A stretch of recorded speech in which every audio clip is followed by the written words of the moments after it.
Very bad news today for the anti-gunners, and they don't even know it. And I have to thank Newsmax for the catch. Stay tuned. Let me walk you through why today turned out to be a bad day for the anti-gun movement in America. Hey folks, I'm Mark Smith, host of the 4 Boxes Diner, proud American gunner, and constitutional attorney, member of the U.S. Supreme Court Bar, and New York Times bestselling author. If you have not subscribed to the 4 Boxes Diner Second Amendment channel, please do so. Show your love for the 4 boxes of American liberty for which this channel is named after. Okay, folks, so great luck today. Sometimes luck is when skill meets opportunity, as they say. A little bit of luck. So today I was asked to appear on Newsmax with Cam Edwards to talk about some of the events going on at the NRA convention and some of the Republican candidates, among other things. So in the context of this, someone sent to me a recent article by NBC News that has obviously your usual anti-gun bias, and I took a look at it, and this is where the great news is. I looked at the article, which is entitled, 1 in 5 adults in the United States have been threatened by guns. So it's written as if it's a very bad gun. Problem, of course, for NBC News is my training before I went to law school was indeed in economics. So I went ahead and took the laboring oar and clicked on the button and actually read the study, a study done by Kaiser, a group called, I won't bore you with the details, but basically a very famous organization called Kaiser. They have a couple different names there, but it doesn't matter. The point is a famous family foundation, not known, I would say, for being part of the vast right-wing conspiracy. Nevertheless, they did a study of Americans involving guns. Now, the headline by NBC News suggests that this was an anti-gun study, and maybe that was the intent. But let me tell you, the incredibly positive, great findings buried in this actual report by the Kaiser Foundation, KFF, which is what they go by now.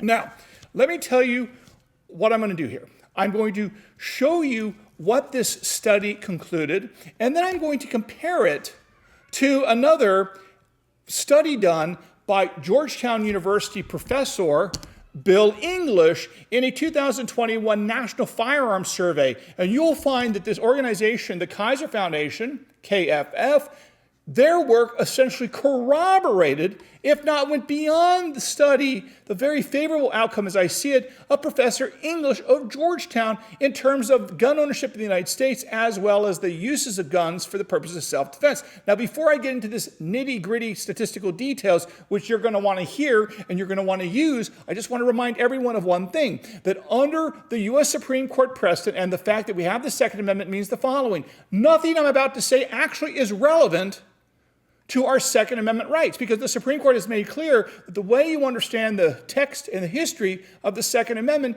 is by looking at text and history, not statistical arguments, not econometrics analysis, not factual data or anything like this. The bottom line is you do none of that. You only look at text and history. So this is extremely important. Now, I'm going to give this information for your debates, but never lose sight of the fact that everything I'm about to say is actually irrelevant to whether or not we have a right to keep and bear arms. So of course, needless to say, in this study, they never mentioned the Second Amendment right to keep and bear arms. They just try to make this a public policy debate, but it's not a policy debate. You see, we have a fundamental right to protect ourselves, to exercise self-defense, and to use guns to do so, no matter how many times these organizations like Kaiser and others, simply ignore that minor fact and making this look like this is some sort of a pro-con policy debate. It's not a policy debate. We have the right. It doesn't matter the policy. Nevertheless, guns are good, and that is good policy. And it turns out that the study by KFF actually corroborates that. So to begin with, again, I want to compare this Kaiser Foundation or KFF study, the survey, with the Professor Bill English survey from Georgetown. Now, keep one thing in mind. The Kaiser survey that I'm about to go over surveyed 1,200 American adults. That's 1,200 American adults. In contrast, the Professor English of Georgetown University survey surveyed, I think, 17,000 American gun owners. Probably I think it's actually the largest study ever of American gun owners by Professor English of Georgetown University. So, but it turns out that the Kaiser Foundation's KFF corroborates a lot of the conclusions of Professor English, which really just goes to show you that Americans love their guns and we like guns. Hello, we're America after all. We're in the United States. So let us go on and look at exactly what the Kaiser Foundation said. To begin with, they surveyed 1,200 adults. Now that's very important because sometimes we see the number 330 million Americans tossed around. Set aside the immigration debate and those sorts of things. The fact is that those are all Americans, including children, This study was of adults, presumably those over the age of 18. Now, in the United States, there are approximately 258 million. That's 258 million adults in the United States. So that is the number I'm going to go with when I do the math for you on some of these items. To begin with, the Kaiser Foundation, this is incredibly great news for us, by the way. Even though it's unnecessary news, it's great news nonetheless. First of all, the Kaiser Foundation, KFF, said that according to their study, 29% of American adults, 29% of American adults, according to their survey, bought firearms for purposes of self-defense. Now, let's do the math. 29% multiplied by 259 million American adults means that, according to the KFF survey that I'll link to down below, approximately 75 million Americans have purchased firearms for self-defense purposes. That's a very big number. That is actually very consistent with Professor English's data in his National Firearms Survey, which I will link to down below, that says there are approximately 82 million gun owners in the United States. So it actually sort of corroborates one of those 74 million, 82 million. We're getting at approximately the right number of American adults that have firearms. Now, what's really fascinating is, as you know, Professor English of Georgetown had in his survey that there's approximately 1.67 million defensive gun uses a year in the United States. Most of those, by the way, is the use of firearms without firing a shot. That's like over 80% of those, according to their survey, without firing a shot. By the way, that's I think that's just about 4,000 or so defensive gun uses every day in the United States, which is a very large number that never gets discussed by the anti-gun media as I see it. Nevertheless, in fairness to KFF here, the Kaiser Foundation here, they did a very nice job because they did survey, and what they found out, and you'll see it in the survey itself, they specifically said that 4% of adult Americans had actually shot a firearm in self-defense. Did you hear what I just said?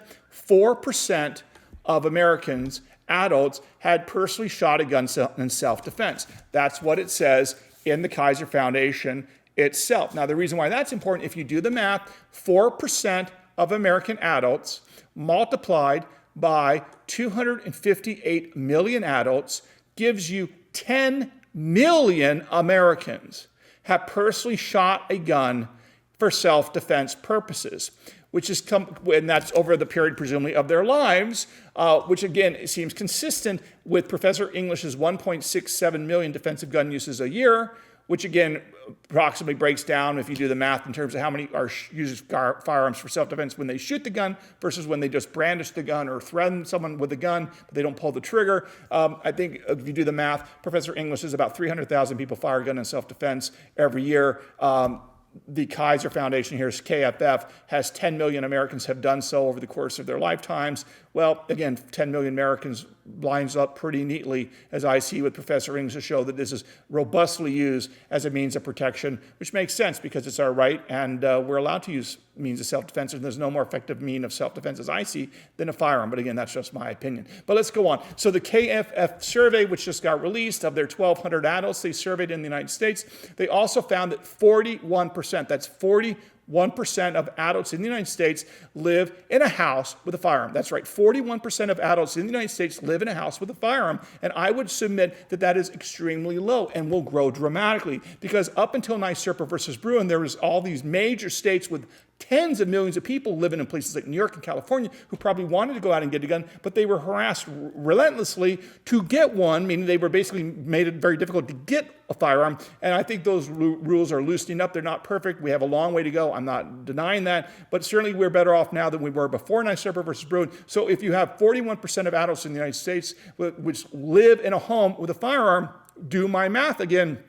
41% of the adults in the United States multiplied by 258 million adults gives us a number of 105,780,000. That's almost 106 million Americans live in a home with a firearm. That would make sense because there's a lot of homes that might have a single firearm for both the man and the woman or the husband and the wife to use to protect the family. A family firearm. They don't each have a gun. They have one gun in the home to protect the family, and that's why it makes sense that you have 82 million gun owners in the United States, according to Professor English's work, but you have 106 million Americans living in a home, adult Americans living in a home with firearms. I think, again, that data lines up pretty well in my view. Now, let us carry on. What's quite also interesting is the Kaiser Foundation, KFF, also found that 41% of adult Americans, that's 41% of adult Americans, had actually attended a gun safety class or had shot a gun for practice. Now, do the math again. 41% of adult Americans times 258 million adult Americans, which is the total adult Americans right now, approximately. That gives you about 106 million Americans have either attended a gun safety class or have shot a gun on a range or something along those lines. Again, a massive number. Now, with all this said, none of this matters to our Second Amendment rights, nor should it, because there is no interest balancing or anything like that. And even though the NBC News people, tried to skew the study, when I actually read the study myself, and I only did this, and we have to thank Newsmax dramatically for this, because if I were not invited onto Newsmax today with Cam Edwards to talk about the NRA convention and some other related gun issues, I would not have focused in on a study, the survey by KFF that was discussed in this major article by NBC News. And I'm glad I stumbled across this, but I have to give the assist to Newsmax for recommending that I look at this article as part of my preparation for something they might talk about at today's hit. And I'm glad I did. Even though we didn't talk about that particular topic, I'm glad that I did, that they flagged it for me as something that I should pay attention to, and I'm glad I did. So anyway, very exciting news. Again, this is not technically relevant to our legal rights. Nevertheless, it's good in public policy debates that even KFF, the Kaiser Foundation, who again is not, in my view, part of the vast right-wing conspiracy. They have offices in Washington, D.C. and San Francisco. I think that's all you need to say about it. Nevertheless, they claim to be an independent organization. I'll take them at their word. But either way, their survey of 1,200 American adults that I just discussed last month turns out to be very favorable in terms of the outcomes for the pro-gun community, even though I'm guessing that's not what they wanted. That's kind of not how they wrote the study up. If you read it, that's not how NBC is reporting it. But the reality is, when you look at it in detail, like a geek, and you actually understand economics and finance and statistics, which lucky we know someone who does. Guess what? It turns out it's very favorable to the right to keep and bear arms in America and to all of our rights. Okay, folks, hope you learned a little bit something here today. If you haven't subscribed, please do so. We'll see you again soon here at the Four Boxes Diner. Orders up. Table 2A.